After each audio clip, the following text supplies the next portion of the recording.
Should the Washington Wizards consider trading Jordan Poole? Find out next on Locked On Wizards.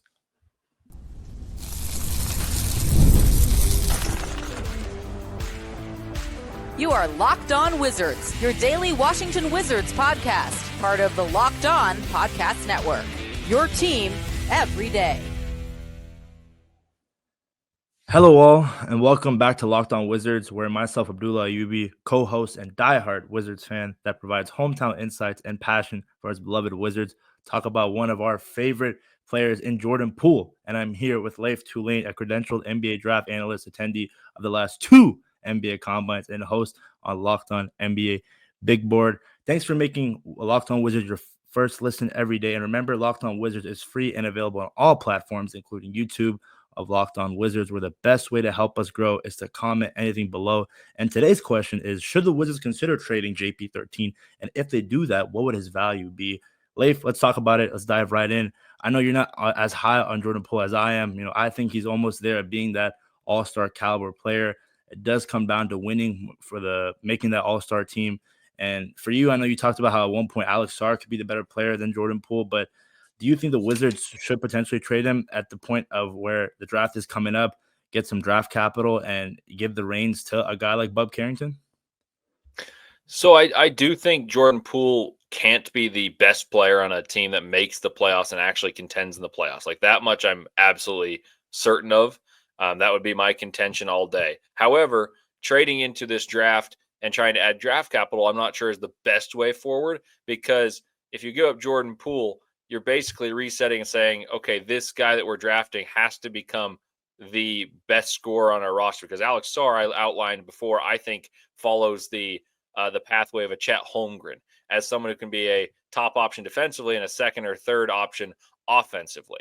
And that doesn't lead you to the promised land, right? So you need to draft yourself a Trey Johnson and hope he's significantly better than Jordan Poole. And while I'm critical of Jordan Poole and saying I don't think he can be an all-star, a perennial all-star that leads you into the playoffs numerous times, I think it's unlikely that these guys at the age that they'll be, unless you get up and get Dylan Harper or a Cooper Flagg, obviously, I don't know if they're clearly able to take the torch and run with it. So I'm not sure trading for draft capital, unless it's future draft capital and current draft capital, is my way forward.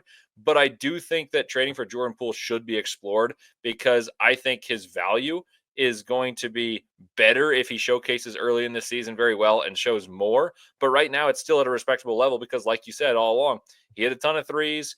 He's showed promise as a point guard. He scored a ton on the Warriors. And so they're still intrigued because he's only 26 years old. There is value. I just don't know if the value is immense enough. Turning 26, Leif. Okay. He's turning 26, and year 26 is going to be fantastic, is the hope. But is year 26 being fantastic going to earn enough, or does year 25 get you up in the draft and get one guy that can turn your 2025 draft pick into a guy that's better than Jordan Poole? I guess the question that I'd ask. So I would trade him, but you got to get something out of it. So I think the outline trades that you're going to make have to really be alluring. Yeah, no, definitely. I see what you're getting at. And it's kind of interesting to how Jordan Poole's tenure started in Washington to now clearly gotten way better. I always emphasize it. How his tenure ended in Golden State. A lot of people are calling him a punk, the situation that happened with Draymond Green, and people thought he didn't respect himself. And I was a big fan of him when the Wizards traded for him. I thought he could really revitalize his career in Washington. And boy, that first half of his first half of the season in Washington was not so good. I mean, again, just shot chucking, the turnovers, costly turnovers, and a team that was already not going to win a lot of games. And the shot selection, like I mentioned, was very, very questionable, and got demoted to the bench. And Coach Keefe did that right thing, give him that six-man role, and he got way better. And going into this past offseason, he got better, worked on his game defensively, limiting his turnovers, became a better passer. Shot selection is still a little questionable, but got somewhat better. And I think as a leader, I think as a guy who is 25, turning 26, still could reach that age of his prime. And if you're the Wizards and Will Dawkins, there's a reason why you traded for him. You got to have some confidence in him, but you also have to think about how he got better and how he should have been that all-star if the Wizards were a winning team. So it goes back to the trade value. And teams that could potentially trade for him, again, maybe for me, the team that I'm eyeing on is Houston at 10. I think Houston, they're a young squad, but if you're bringing a guy like Jordan Poole, You already have Dylan Brooks, you have Alperen Şengün, you got Jalen Green, Fred VanVleet. You have a lot of guys that can score on that team. The Thompson, again, there's good players on that team. So maybe Jordan Poole could be that guy that, hey, maybe we trade for him. Here's pick 10. And I think Jordan Poole's value is worth the 10th overall pick. And maybe, who knows, maybe even a little more if teams consider him to be that guy. And if you're the Wizards, I'd be mad if I'm the Wizards and you only get pick 10 out of Jordan Poole. I think you got to get more. Where if you that's can what get I'm up saying. to What do you think his value could be if it's not just 10? I think you got to see if you can move up in the draft, and I don't think you can. I don't think even the Jazz at 5 will give up the chance at what seems like a 5-man draft. Like all likelihood is, according to people I talk to in the draft world, but also just what's publicized everywhere for everyone to read, is it's Cooper Flagg, Dylan Harper, some variation. So that's 1 and 2, some variation of Ace Bailey, VJ Edgecombe, and Trey Johnson. That are the top 5 in this class. So if the Wizards can go from 6 to 5 and get in and get one of those guys that's a potential all-star, that's fantastic. I don't think a team's going to part for a guy in Jordan Poole who's put up what I would call empty calorie stats. Like, maybe I'm calloused, but like when he put up those big numbers as a Wizard, as a Warrior before coming to the Wizards, it was, he's riding Steph Curry's coattails. Steph creates all this open space with his gravity, and Draymond Green sets him up, and he doesn't have this enormous responsibility. Then he takes a big responsibility and initially really struggles, as you mentioned right there. This past year, certainly a leap, but there's still strides to be made. And I've made the argument that I think Bub Carrington's probably a more natural and better point guard for the future, but Jordan Poole's obviously a very talented player. But I think you would have to covet more than a 10th pick. So I maybe you get 2 picks out of it. Maybe you move up, you couple Jordan Poole and 18, get a pick and a player. I don't think that a pick, and that's what I was trying to get at the beginning, is a pick necessarily solves it, because then you need to refine your identity through the draft. And whereas if you were to have a higher pick, if the Wizards had fared better in the lottery, which obviously is just unfortunate circumstance and misfortune, if you were to look at that and say they had 3 and you get to control your own destiny, you get an Ace Bailey and you say, yeah, we'll take his development and ride with Bub Carrington, then you trade him, I think there's more value you can get back. Do you agree with that, or is that something that seems a little naive?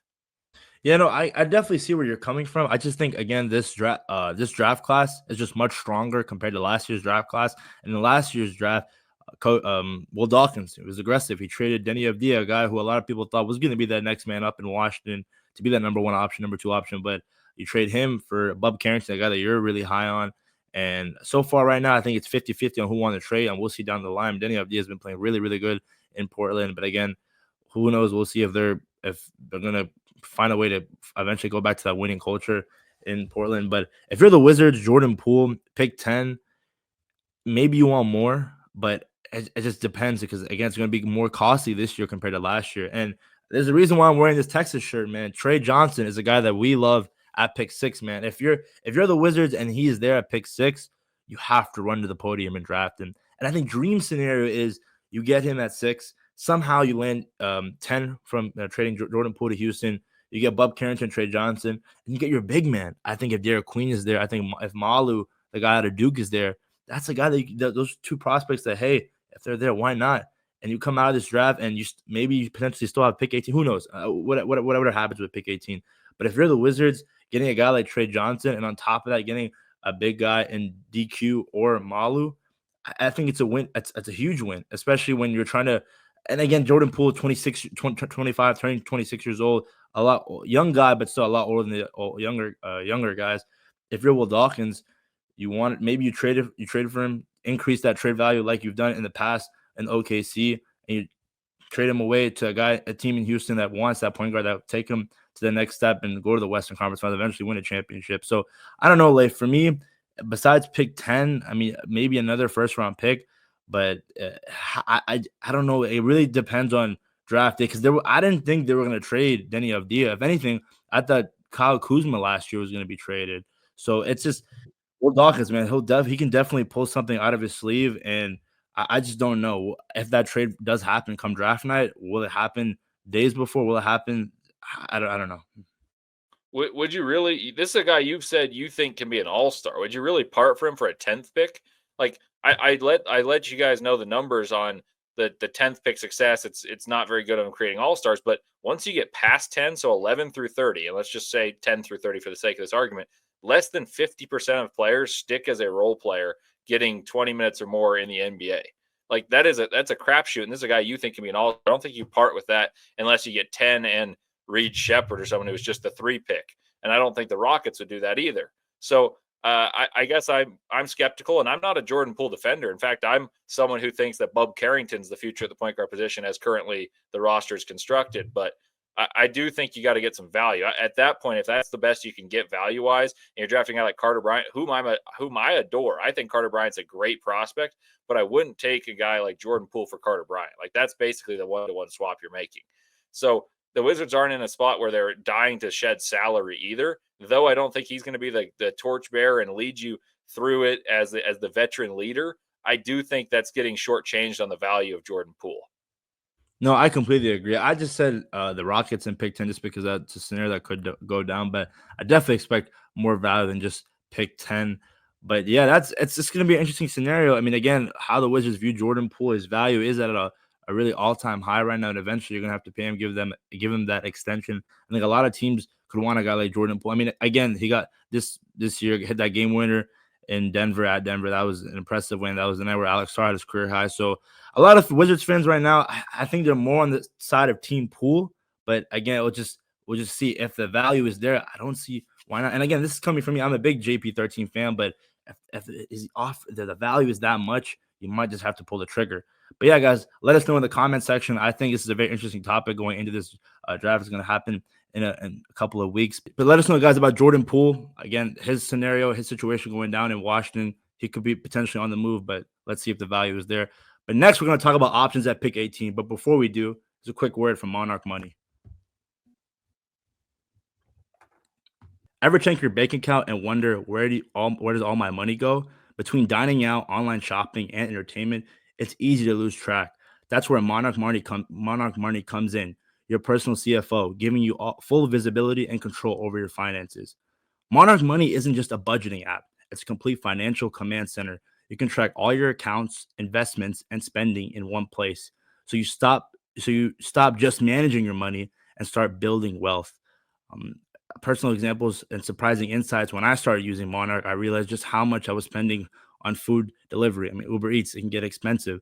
Now I budget smarter and save more. And easy collaboration as well. Managing money with your partner is smoother than ever. It can get difficult when you're with someone spending money financially. You can track shared and personal accounts, set goals, and stay on the same page without the stress. Take control of your finances with Monarch Money. Use code LOCKEDONNBA at monarchmoney.com for 50% off your first year. That's monarchmoney.com, code LOCKEDONNBA for half off your first year.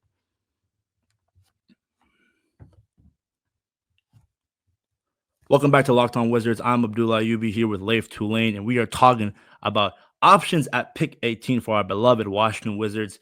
This is this is the get from Memphis, how they got limited in that play-in or scenario.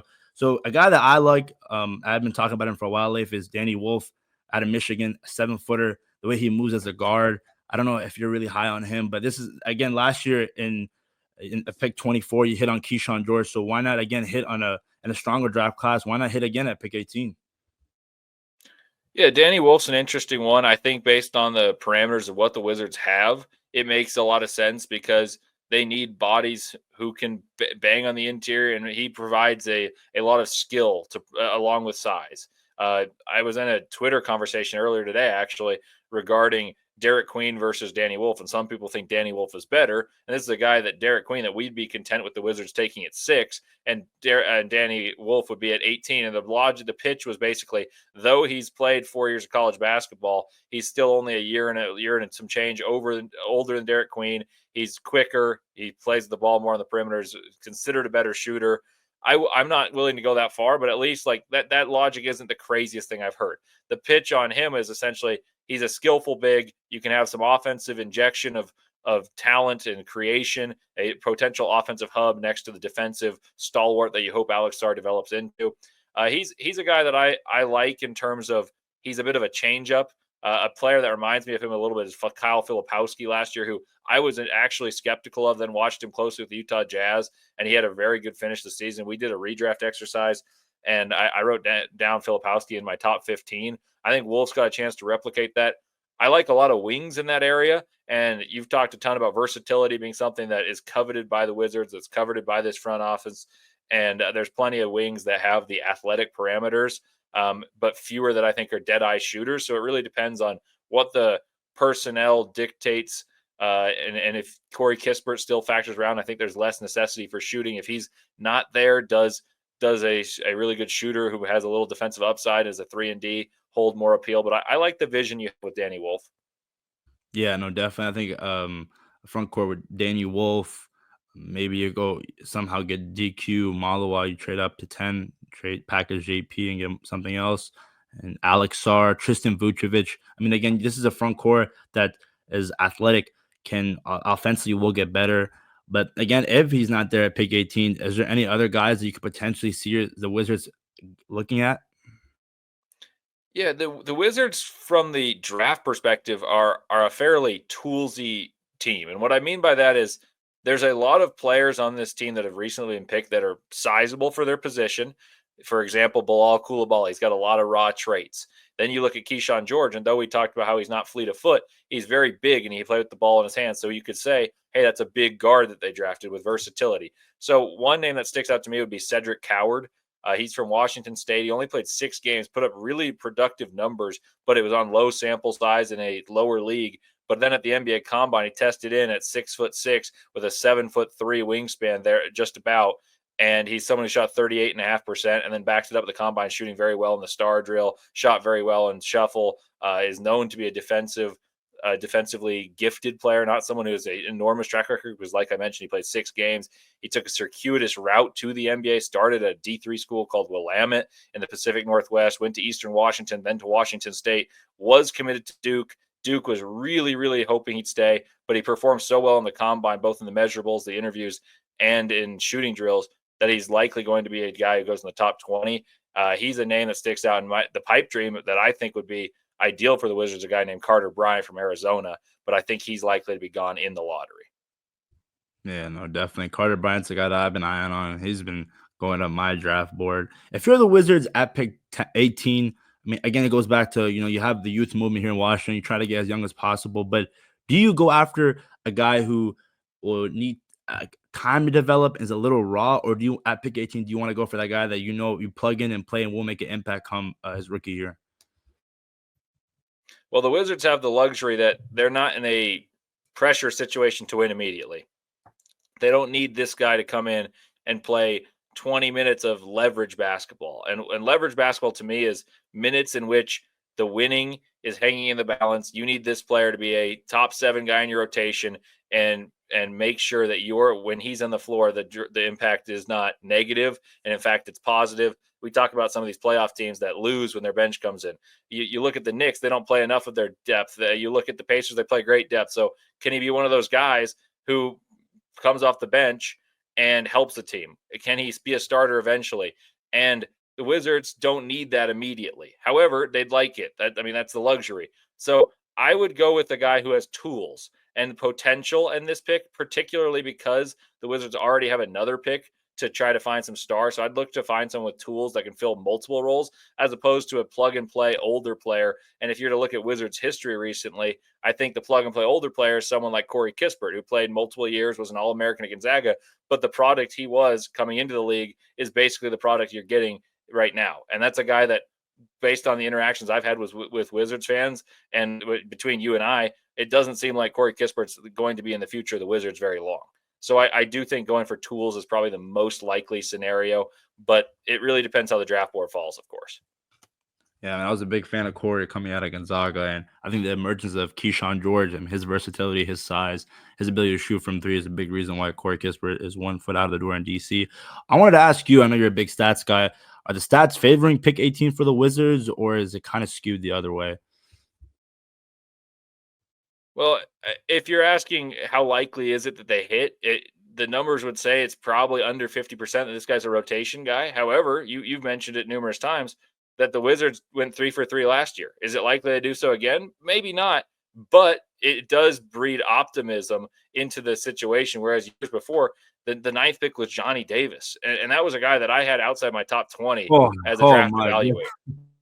Like that's and maybe I was in the minority, but I mean I ended up being right there. So this is a totally different belief and optimism that Wizards fans should have in a front office, as opposed to one that drafted Johnny Davis at 9. I do think there's good players. Like we talk about how top heavy. There's a 5-man draft that I think can be all stars. We've talked about them ad nauseum, but I do think there's guys like Cedric Coward is a guy that I think will be a rotation player in the NBA. I love Carter Bryant. I think he'll be somewhere between 10 and 15. I think there's a guy named Will Riley who was the overshadowed freshman at Illinois behind Kasparas Yakachonis, and he's 6'8.5" barefoot and shoots the ball well, and he's 18 years old. Like there's guys that'll be there at 20, of course at 18 as well, that I think will be rotation pieces. You just got to find the right one, and that's where beauty's in the eye of the beholder. Do you believe in Will Dawkins to find the right guy? Do you go for upside? Do you go for an older player, like you mentioned, like a Neek Clifford, who could fulfill a Josh Hart type of role, and you hope he steps in and uses that ability to play a role? He played at Colorado, played a role on a tournament level team next to Tristan Da Silva. He played next to Simpson, who's on the Hornets right now. And then, he transfers out when Cody Williams came there, and turns out he may be a better prospect than Cody Williams altogether after starring at Colorado State. He's a versatile player that's older, or do you go for a younger guy with some raw innate tools? And like I said, beauty's in the eye of the beholder. I'm very curious to see what happens as that right after the lottery type of draft happens. That's often where I find the most appealing to watch as a fan, because you truly have no idea what each team thinks. Yeah, no, I think Clifford is an intriguing prospect. And again, pick 18, you hit on all 3 draft picks last year in a considered weak draft class. You go 3 for 3. I mean, why not you should have so much confidence in your GM and Will Dawkins to figure out that guy at 18.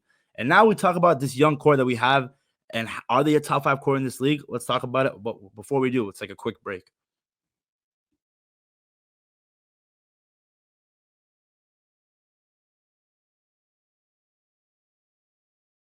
That was quick.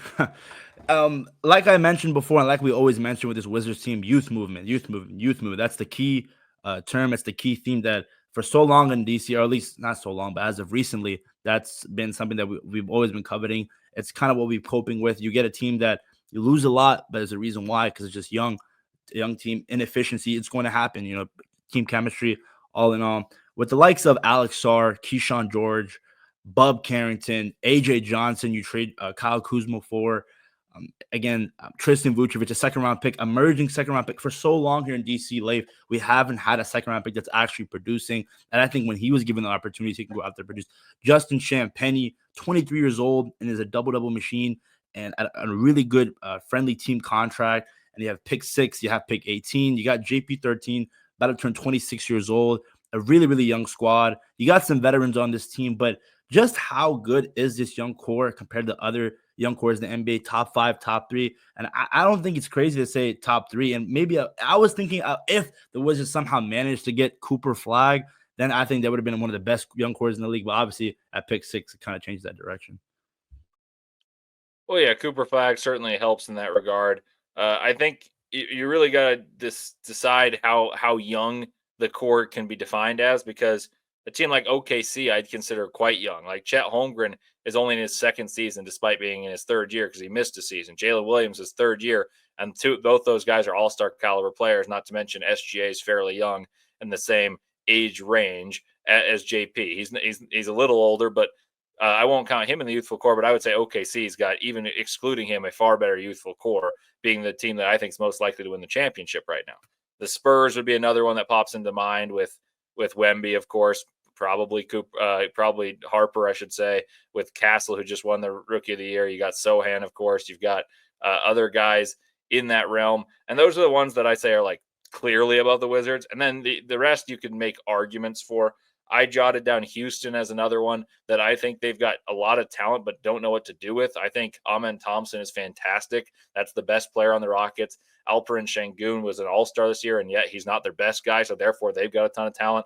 So those, to me, are 3 that I don't think the Wizards can touch. There's a couple more that I would consider, but the Wizards definitely have a bright future. I just don't think they have a hierarchy of talent that is quite on par of some of the other teams that I would say have a clearly defined hierarchy of talent.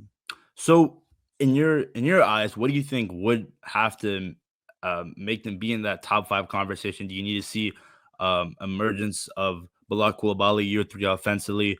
Do you need to see that more aggressive Alex Sar center, that a guy that we can think he can be, getting more rebounds, being more efficient? Is it more on Bub Carrington being that point guard that eventually you think is going to take over the keys if Jordan Poole is dealt? Like, who are some guys that are going to be the ones that are going to be pushing that narrative of being a top 5 core in the NBA? Yeah, Sar's the one I look at most closely because I've mentioned numerous times. I think if he can make himself closer to a top option offensively, I don't think he'll ever be the top option on a team that can really win. But if he can make himself closer as opposed to a 13 point per game guy that is fairly little used, like I wouldn't pick too much of a bone with his rookie efficiency. Like that's what it is. Very few players come in are very super efficient, but like his volume wasn't super high either. He raised that a little bit in both regards. Defense continues to improve. Just overall aggression improves. That's the guy I'm looking to be the driving force and the most valuable player on the team. And now you need a guy to be the identity bearer of an offense. Like you look at what Shea is, and I'm not saying Shea is replicable, and he is the better player than Chet, but I think Chet is attainable for Sar. Whereas I don't think there's anyone on the Wizards that can really, as of right now, be an all-star scorer.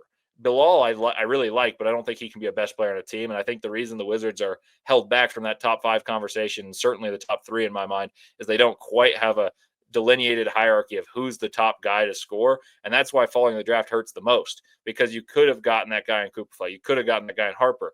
It's misfortune. It's unlucky. But that's where patience is going to have to be rewarded. And internal development's wonderful, but you need to find that guy, whether it's via trade or, get lucky and you draft excellently. Maybe Trey Johnson falls there and I feel better about them, but still there's just not that guy offensively. And you look at the teams in the NBA right now, and there's focal points, there's inflection points of each team where you say, well, this roster is constructed well as a whole unit, but there's one guy that sticks out and stirs the drink. And I don't think the Wizards quite have one. I hear that, and I say one thing that I want to harp on is the fact that when it comes to these young guys the Wizards have, when talking about Keyshawn George, Alex Sar, Bub Carrington, they got better throughout the year. I mean, talk about Alex Sar, those 5 summer league games, people calling him a bust, saying that he wasn't worth being a first-round pick, and to how he got better throughout the season, that career high that he had against Denver in Denver, going up against Nikola Jokic again, is just doing that in the big moments. And I get it, you're a losing team, you're winning 18 games this season, it doesn't really matter. But the fact that you got better offensively, the fact that he can get better as a rim roller, the pick and rolls, it does need to get better at not being so hesitant on using his frame and backing someone down, using a post hug.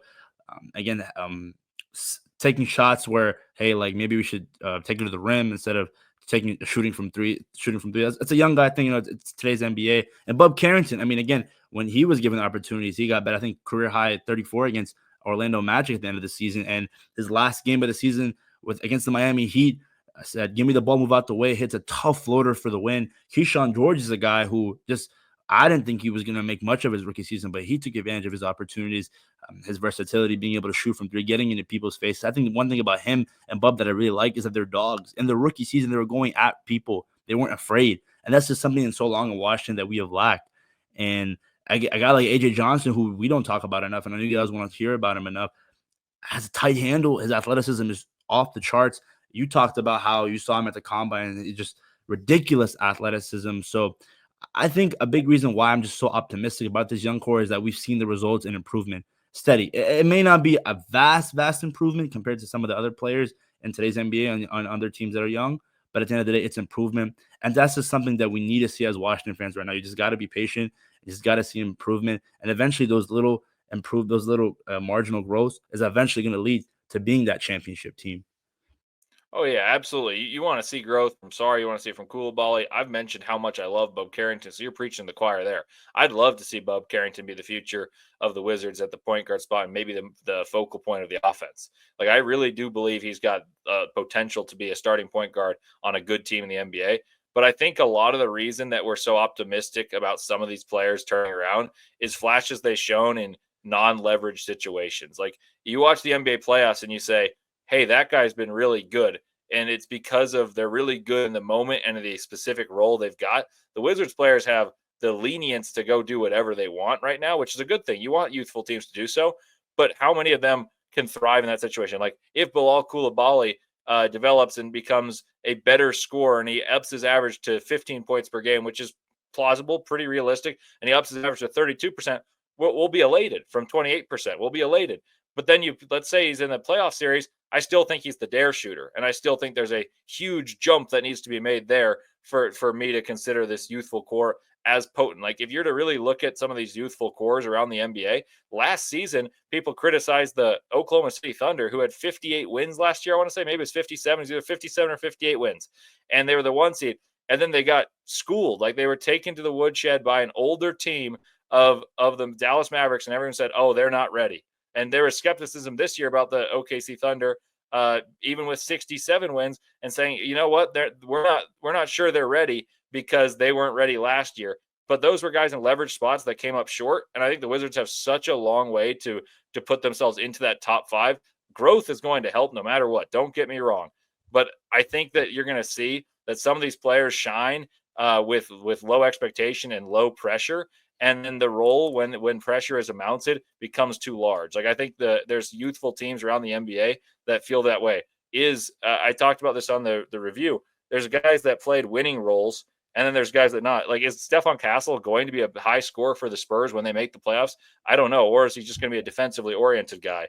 Is a guy like Isaiah Collier for the Jazz, who when he was in, they started moving the ball, and he had a ton of assists. He had 100 assists month with tying him with the likes of Trae Young and LaMelo Ball, but he can't shoot the ball. Is he going to be a valuable player in a playoff situation? So I think all those are the internal questions the Wizards will actually have to answer, but growth is going to help no matter what. Don't get me wrong. Yeah, definitely agree with you there. And potentially adding Trey Johnson, I mean, that would, again, make somewhat of an argument. Again, I'm going back to that top 5 young core in this league. But let us know your guys' thoughts on this young core in Washington. Do you think they're top 5 potentially? If not now, maybe down the line a year or two when this Wizards team eventually starts trying to contend for the playoffs. What's your thoughts on pick 18? Should the Wizards trade up, trade down? And also the question that we are probably going to talk about for these next couple of weeks, should the Wizards consider trading JP13? What's his value? But I also want to say thank you guys for making Locked On Wizards your first listen today. For your second listen, check out Locked On NBA Game Night. Every game, every night until an NBA champion is crowned. Get local analysts as a national scale. Find NBA Game Night on Locked On NBA on YouTube and whenever you listen to podcasts. Thanks again, guys. This is another episode of Locked On Wizards, and we are out. Peace.